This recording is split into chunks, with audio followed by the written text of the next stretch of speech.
Personel TNI berjibaku membersihkan rumah warga yang diterjang banjir bandang di 13 kecamatan di Luwu, Sulawesi Selatan. Hingga kini lumpur masih menggenangi rumah warga.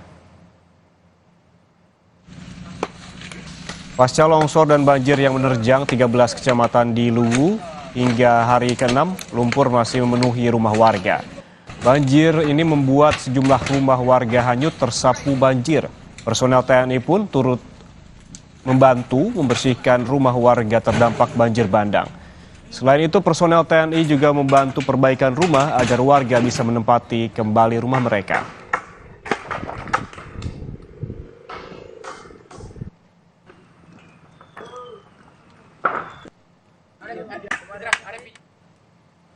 Sementara itu, akibat banyaknya titik longsor, warga desa Buntu Sarek, Kecamatan Latimojong, Kabupaten Luwu, Sulawesi Selatan meminta segera dievakuasi.